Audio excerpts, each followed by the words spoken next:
Have you ever woken up in the middle of the night with that unsettling feeling that something fundamental about your existence is not quite what it seems? That perhaps everything you have been chasing, everything you have been building, every goal you have desperately tried to manifest is nothing more than a magnificent distraction from the only truth that truly matters? I understand that feeling. I spent decades running on the treadmill of spiritual seeking, collecting techniques like trophies, attending workshops, reading ancient texts, practicing meditation disciplines that promised enlightenment if only I could do them perfectly enough. And yet, beneath all that effort, there was always this whisper, this quiet knowing that I was somehow missing the point entirely. The harder I tried to wake up, the deeper I seemed to fall into the dream. Perhaps you are in that place right now, exhausted from the journey, tired of the endless seeking, desperate for a breakthrough that does not require one more practice, one more teacher, one more system to master. What if I told you that the very thing you have been calling your waking life is actually the dream? And what if I told you that recognizing this, truly recognizing this, is not the end of your journey but the magnificent beginning of your actual liberation? Not liberation from life, but liberation into life as it truly is. In the next few moments, I'm going to share with you what ManlyPHall spent his entire lifetime trying to communicate to those ready to hear it. A truth so simple that the mind rejects it, so obvious that we overlook it, so profound that it changes everything. This is not about adding something new to your spiritual practice. This is about recognizing what has always been true, what has been staring you in the face since the moment you took your first breath. The dream you call life is not something to escape from.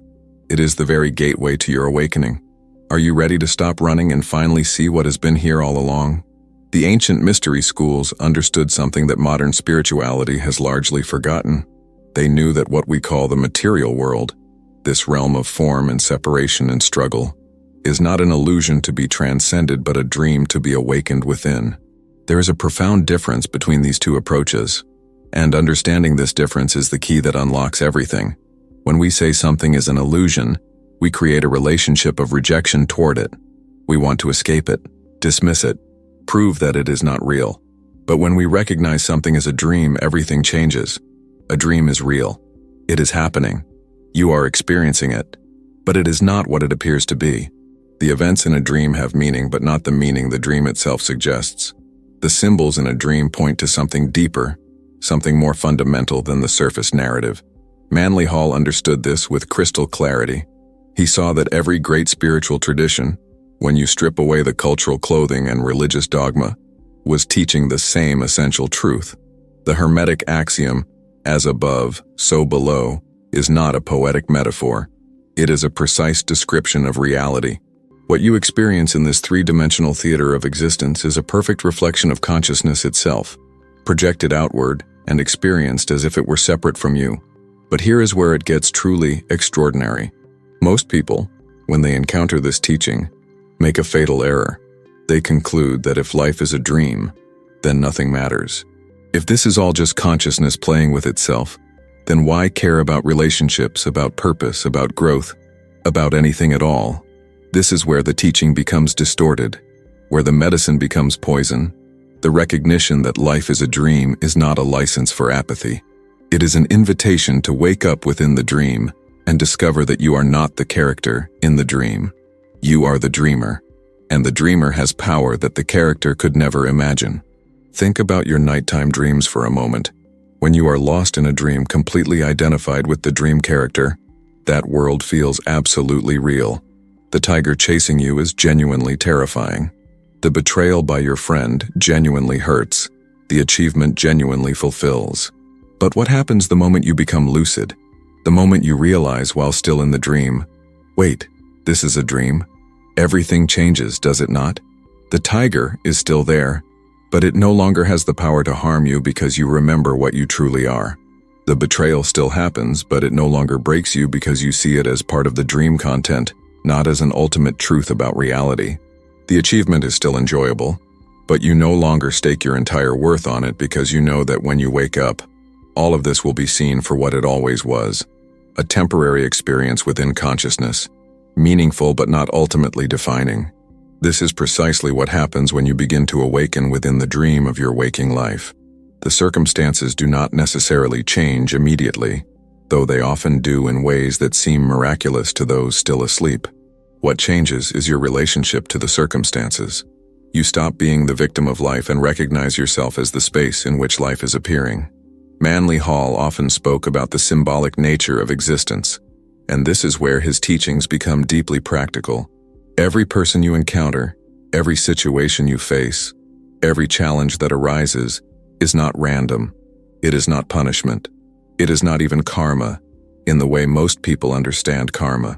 It is your own consciousness showing you in the only language it can, where you are still asleep, where you are still identified with the dream character rather than resting in your nature as the dreamer. That difficult person in your life who seems to push every button you have. They are not there by accident. They are a mirror, showing you where you are still clinging to the need to control, to be right, to be seen in a certain way. That financial struggle that keeps you up at night, it is not just about money.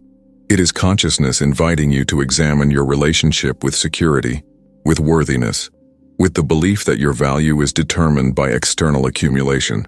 That health challenge you have been battling, it is not merely a physical problem requiring a physical solution. It is your body, which is nothing other than crystallized consciousness, speaking in the only language it knows, trying to show you where energy is blocked, where life force is restricted, where you are not allowing yourself to fully be. Now, I want to pause here and address something directly. You might be hearing these words and feeling a certain resistance. Perhaps there is a voice saying, "But my problems are real. My suffering is real." This sounds like spiritual bypassing, like telling me to just think positive and my problems will disappear. And you would be absolutely right to be skeptical. That is not what this teaching is about. Your suffering is real. Your pain is valid. The challenges you face are genuine.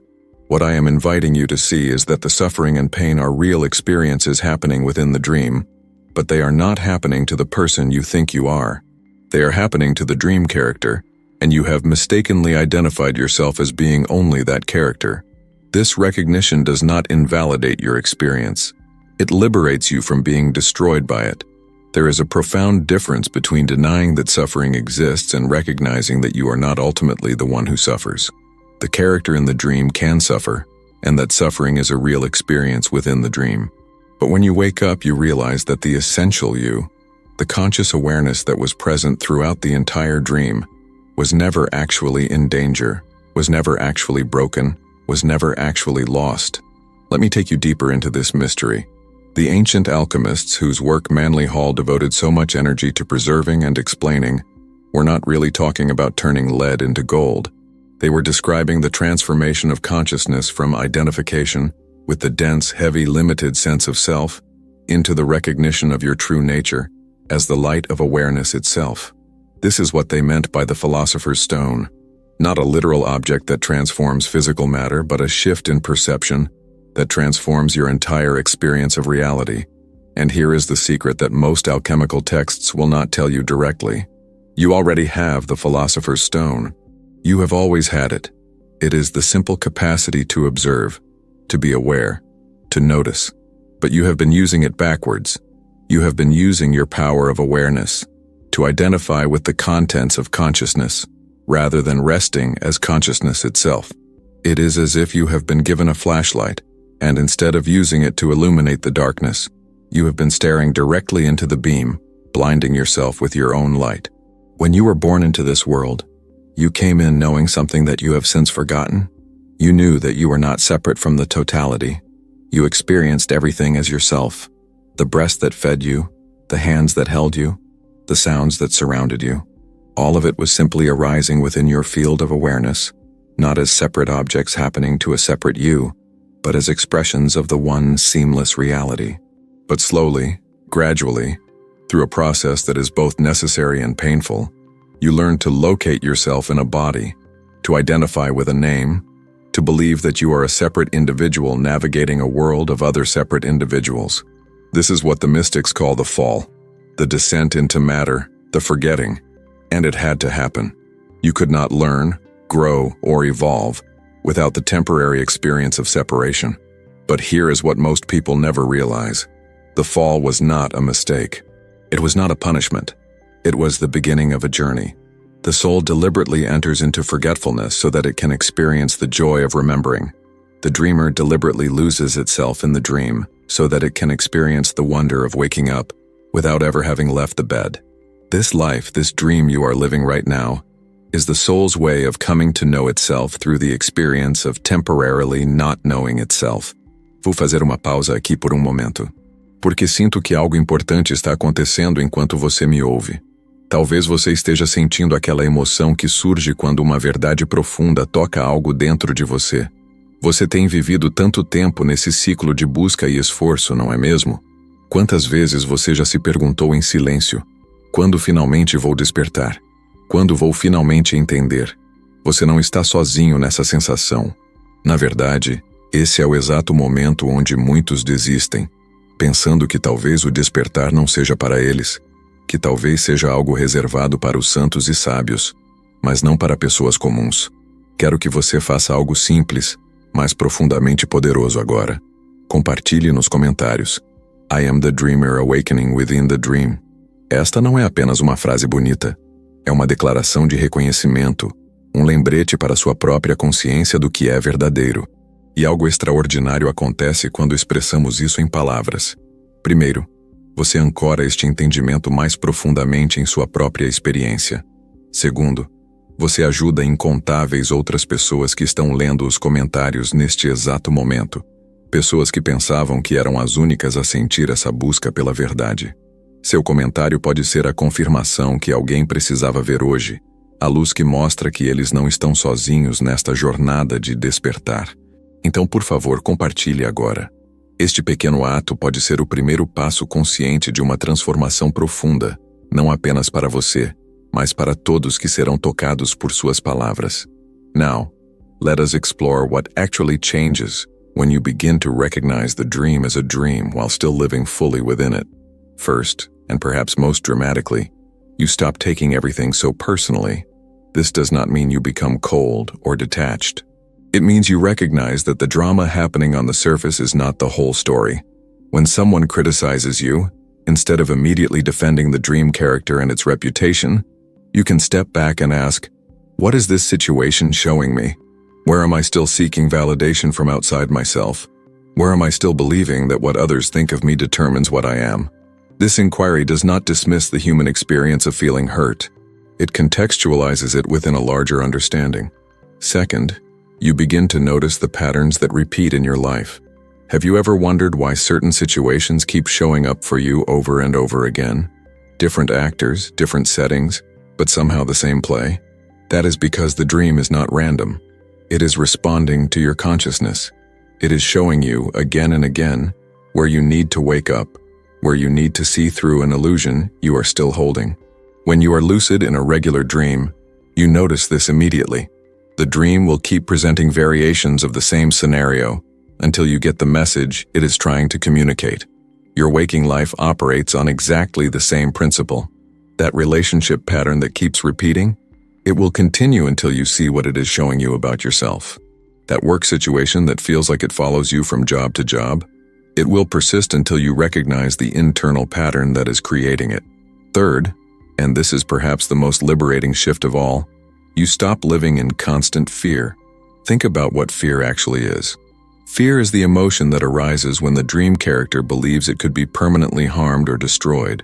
But when you know you are the dreamer, when you recognize that your essential nature is the consciousness in which all experiences arise and fall, what is there to fear? Yes, the body can be injured. Yes, the dream character can experience loss and pain. But the awareness that you truly are was here before the body appeared, is here while all experiences come and go, and will be here after the body dissolves. This is not a belief system. This is direct recognition. And when you touch this recognition even briefly, fear loses its absolute power over you. You can still feel fear as a sensation in the body, but you are no longer ruled by it. You see it as information arising within the dream, not as an ultimate truth about reality.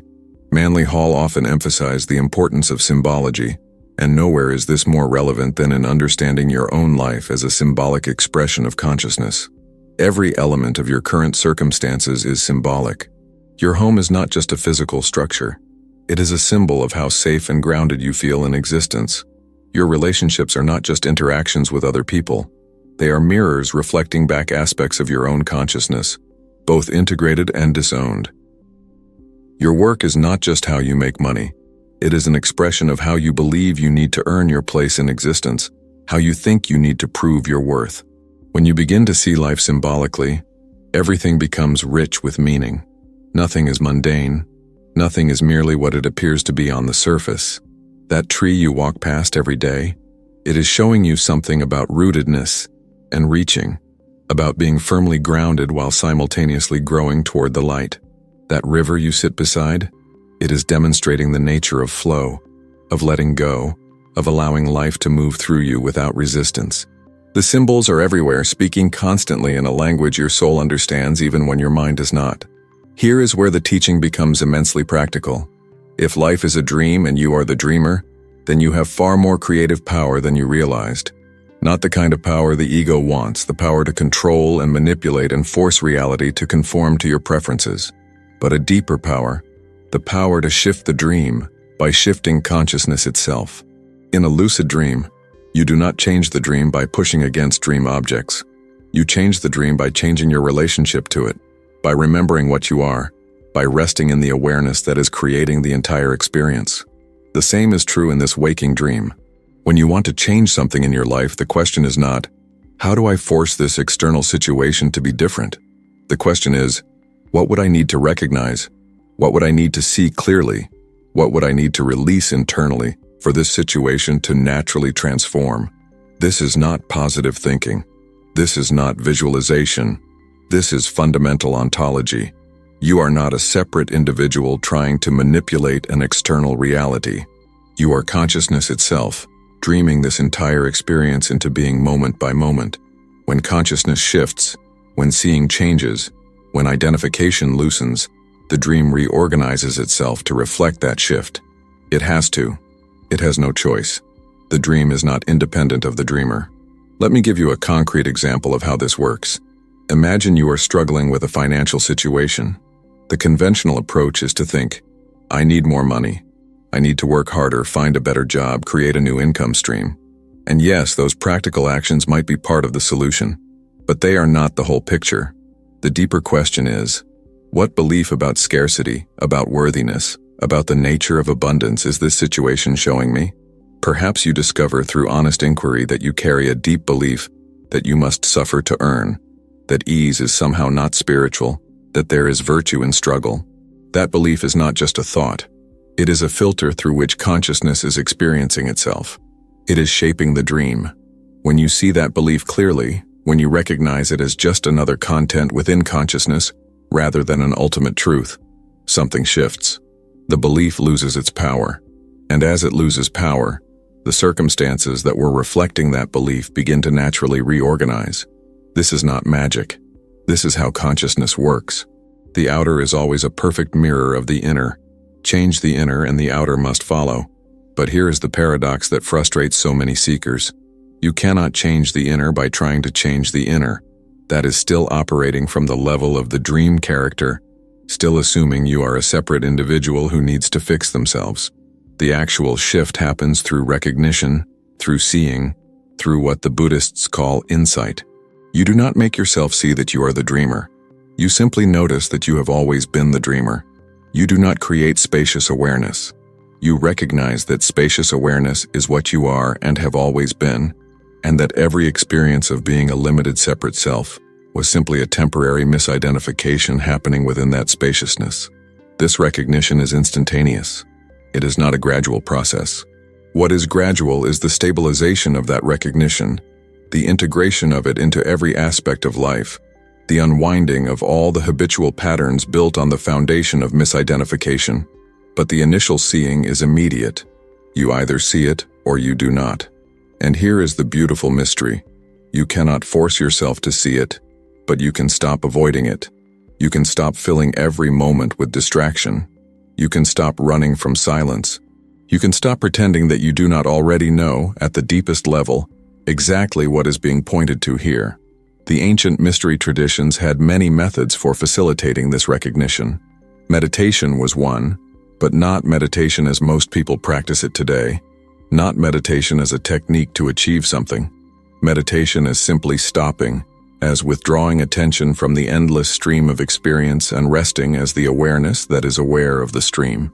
Contemplation was another method, the sustained inquiry into the nature of self and reality, the willingness to question every assumption, to examine every belief, to look directly at what is actually true in your direct experience, rather than what you have been told is true. Ritual was a third method, not ritual as superstition, but ritual as symbolic action that speaks directly to the unconscious, that bypasses the rational mind and communicates with deeper layers of being. ManlyPHall understood all of these approaches and more. He recognized that different people need different doorways, different angles of approach to the same central truth. For some, the intellectual understanding comes first, and the experiential recognition follows. For others, the experience comes first and the understanding emerges later. For others still, neither understanding nor experience, but simply a gradual relaxation, a letting go of the effort to become something other than what you already are. What matters is not the specific path you take. What matters is the willingness to wake up. And that willingness is not something you create. It is something that arises naturally when you have suffered enough in the dream, when you have tried every possible way to manipulate the dream into giving you lasting satisfaction, and you have finally, exhaustedly, realized that nothing within the dream can give you what you truly long for. Because what you truly long for is not any object, any experience, any state within the dream. What you long for is to remember what you are, to come home to the spacious awareness that has been here all along, patiently waiting for you to turn around and recognize it. The dream you call life is not an obstacle to this recognition. It is the very means by which recognition occurs. Every moment of suffering, every moment of confusion, every moment of seeking is the dreamer's way of creating the intensity necessary to wake up. The caterpillar does not become a butterfly through gentle evolution.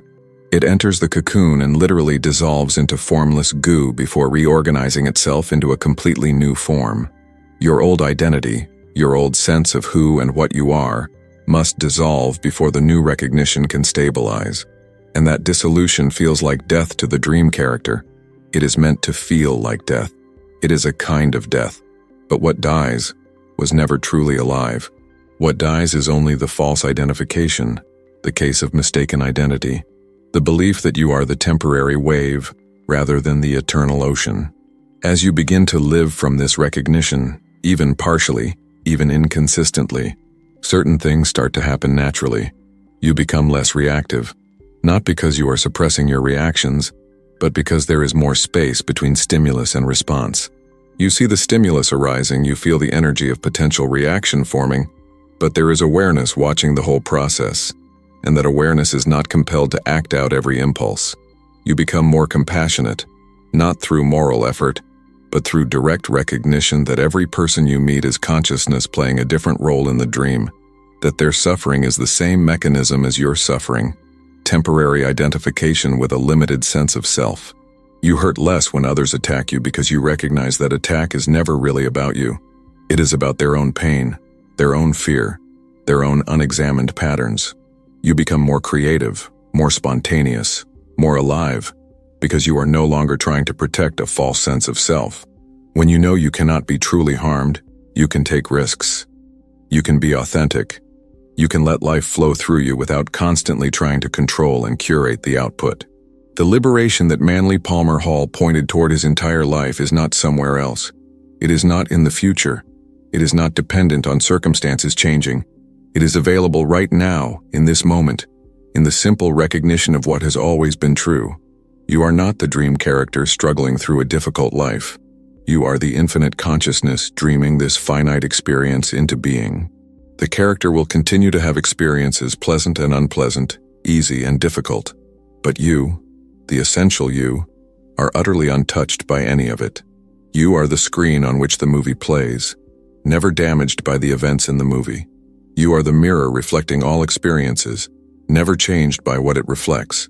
You are the space in which everything appears, eternally free, eternally at peace, eternally complete. This is not a state you need to achieve.